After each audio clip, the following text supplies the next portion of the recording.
Halo, assalamualaikum warahmatullahi wabarakatuh. Perkenalkan saya Anissa dari IP Sukabumi, kelompok 12 Kaparina. Dalam selebrasi Bunda Cikatan Batch 3 ini, saya akan menampilkan video tentang mengelola emosi diri dan juga mengelola emosi anak agar bisa komunikasi dengan baik. Yuk, mari disimak. Nah, tema besarnya adalah parenting dan self-care. Parenting ini lebih kepada diri sendiri dan pasangan yang berhubungan sangat dekat dengan anak. Lalu ada self-care yang sangat berhubungan juga dengan parenting, yaitu tentang merawat diri sendiri. Dalam parenting, kita mengetahui ada 5 baterai kasih atau tangki cinta atau bahasa cinta anak. Jadi setiap anak memiliki 5 baterai ini. Tugas kita adalah mencari salah satu baterai yang mempunyai daya utama atau satu baterai utama. Nah, di mana baterai itu habis, kita bisa langsung isi. Nah, baterai utama itu kita gunakan untuk bisa berkomunikasi dengan baik dengan anak. Nah, lalu kita kenali dulu yuk, ada 5 baterai apa saja. Pertama ada anak-anak dengan kata-kata atau pujian, dia bisa dengan mudah mengembalikan mood. Yang kedua, dengan waktu berkualitas. Yang ketiga, dengan sentuhan fisik. Yang keempat, dengan pelayanan. Dan yang kelima, dengan diberi hadiah.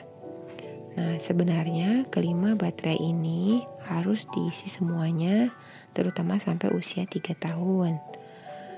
Nah, sambil menunggu waktu itu kita akan tahu dari 5 baterai ini, baterai mana yang merupakan baterai utama. Jadi jika satu baterai itu diisi, maka otomatis akan merubah mood anak, sehingga kita bisa tahu cara menghandlenya. Nah, ada meminta sesuatu pada anak. Selain menggunakan 5 baterai tadi, kita bisa tahu beberapa cara-cara yang baik untuk meminta sesuatu pada anak. Itu bertanya dengan lebih sopan dan juga langsung pada inti masalahnya atau apa yang ingin kita utarakan. Misalnya, jika anak sedang memakai sepatu pada sedang terburu-buru, jangan bilang, "Adik kok lama sih pakai sepatunya?" Tapi bilang, "Mau adik lebih cepat yuk pakai sepatunya." Jadi itu terdengar lebih sopan dan langsung pada apa yang kita mau, yaitu lebih cepat dan bukan menyorot pada lamanya adik pakai sepatu. Selanjutnya, jika kita meminta sesuatu pada anak, misalnya kita ada permintaan untuk dia lebih cepat, atau misalnya jangan marah. Nah, karena otak anak sedang berkembang, jadi kita sebagai orang tua perlu memberikan stimulasi dan contoh.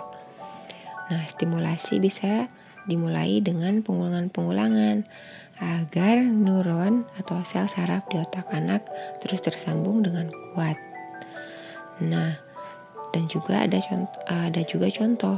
Contoh seperti apa yang harusnya kita berikan. Nah, itulah yang juga diperlukan anak dalam membentuk karakteristik anak. Nah, contoh seperti apa sih yang seharusnya kita berikan kepada anak? Terutama dalam regulasi emosi adalah tidak mudah marah, selalu terlihat bergembira, walaupun memang boleh mengungkapkan sedih dan juga bersikap tenang.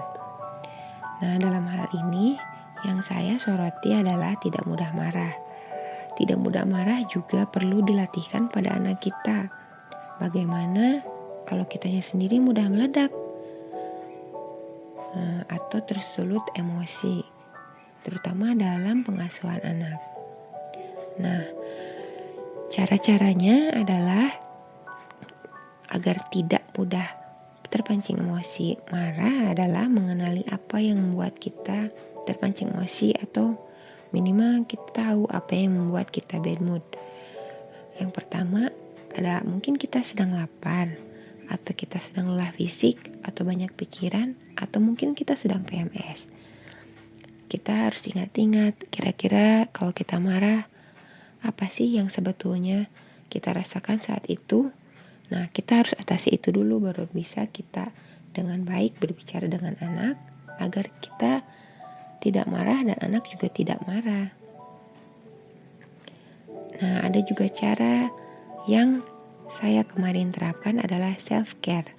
Self-care atau kita bisa sebut me time, bisa membuatmu tetap terjaga sehingga tetap tenang dan bisa komunikasi dengan baik dengan anak atau dengan siapapun.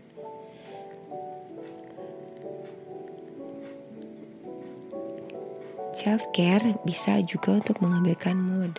Ada beberapa cara untuk mengembalikan mood, seperti makan makanan enak sambil dinikmati tentunya. Olahraga bisa sendiri atau dengan anak. Lalu melakukan hobi dan lain-lain yang sesuai dengan kebutuhan kita, apa yang bisa mengembalikan mood dan merawat diri kita sendiri. Nah, kegiatan yang dilakukan untuk me time atau self-care bisa dilakukan sesuai keadaan di rumah kita ya. Nah, self-care sendiri adalah meluangkan waktu untuk diri sendiri dan bukan merupakan termasuk hal yang egois, karena itu merupakan salah satu modal atau kunci agar kita bisa melakukan kegiatan dalam sehari dengan baik dan gembira. Jadi kita bisa melakukan self-care, tapi memang harus tetap ingat dengan keadaan diri sendiri dan keadaan di rumah. Nah, jika tidak memungkinkan untuk self-care, kita bisa menulis jurnal, yaitu jurnal syukur. Kita bisa menulis hal-hal yang telah kita alami hari ini dan apa yang pantas kita syukuri dari mulai bangun tidur sampai kita hampir tidur lagi. Nah, jika memang diperlukan, kita bisa minta bantuan untuk handle anak atau pekerjaan sehingga kita bisa melakukan hobi kita atau melakukan hal-hal yang ingin kita lakukan sebagai bentuk self-care. Demikianlah presentasi saya dalam video ini. Terima kasih telah menonton. Kurang dan lebihnya mohon dimaafkan. Wassalamualaikum warahmatullahi wabarakatuh.